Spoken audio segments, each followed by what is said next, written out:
চুলাটা আমি ধরিয়ে দিয়েছি। এখন আমি এখানে ভালোভাবে হয়ে গেলে, মানে গরম হয়ে গেলে আমি তেল দিব। মাছটা আগে ভেজে নিব। মাছটা আগে থেকে মাখিয়ে রেখেছি, যে দেখতে পাচ্ছ আগে থেকে মাছটা আমার মাখানো, হলুদ লবণ আর মরিচ দিয়ে মাখিয়ে রেখেছি।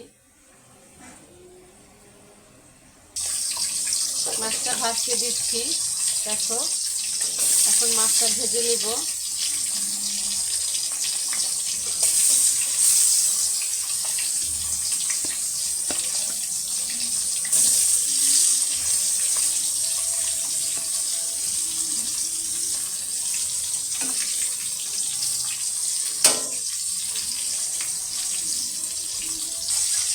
মাছটা উল্টিয়ে দিলাম, দেওয়ার সময় আমার মনে নাই,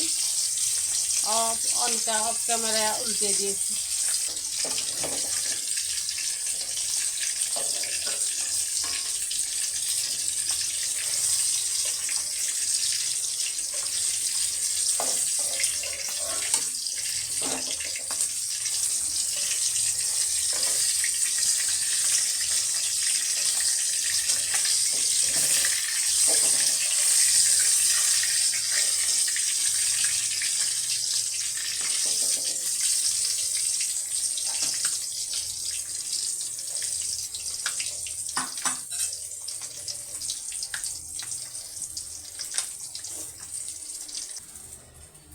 মাছ ভাজা হয়ে গেল।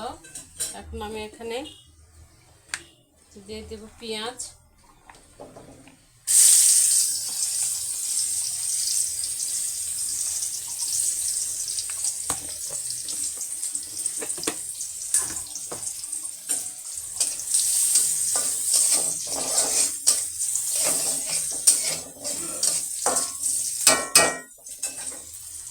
এবার আমি এখানে দিয়ে দেব লবণ,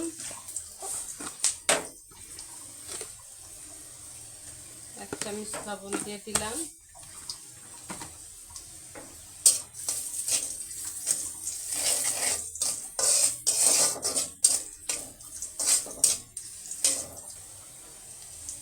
এরপরে এই যে মাছটা মাখায় রাখছিলাম সেই পানিটা দিয়ে দিলাম। সাথে দিয়ে দিব এখন এখানে অল্প একটু মরিচ গুঁড়া, খুব বেশি না, যেহেতু আগে ওর মধ্যে ছিল মরিচ গুঁড়া, তাই অল্পই সামান্য দিয়ে দিলাম।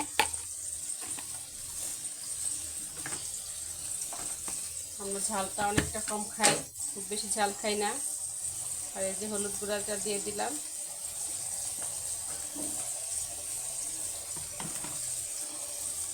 এখন এখানে দিব আমি আদা রসুন পেস্ট 1 চামচ, উঁচা করে 1 চামচ দিয়ে দিলাম। হয়ে গেল, দেওয়ার মধ্যে আর কিছু দেওয়ার নাই। এখন এটাকে ভালো করে কষিয়ে নিব।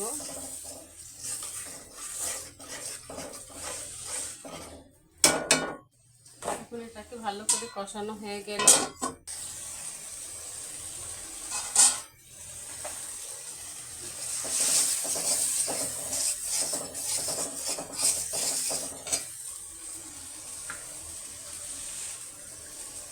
একটু সামান্য তেল দিব।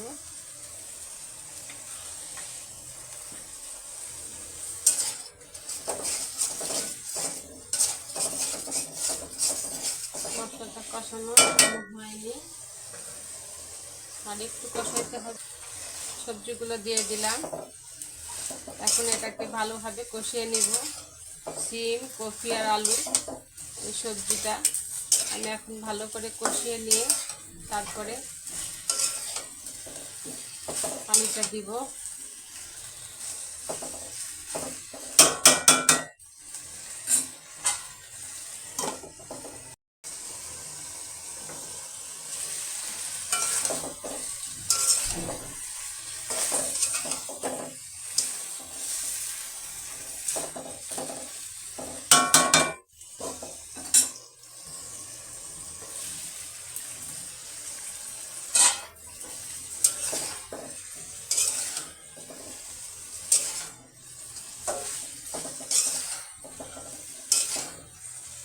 কষানো মোটামুটি হয়ে গেছে। এখন আমি এখানে পানি দিয়ে দিব।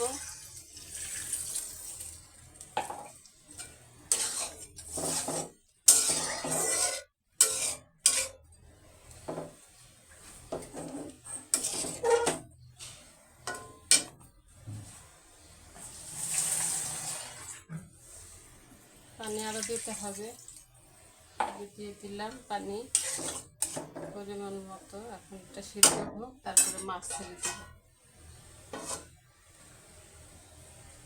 টমেটোটা দিয়ে দিলাম।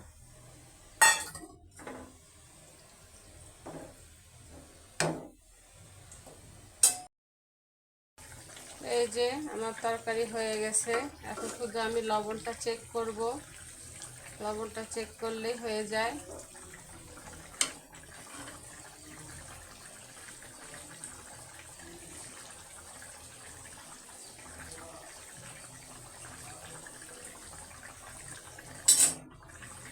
লবণ একটু লাগবে।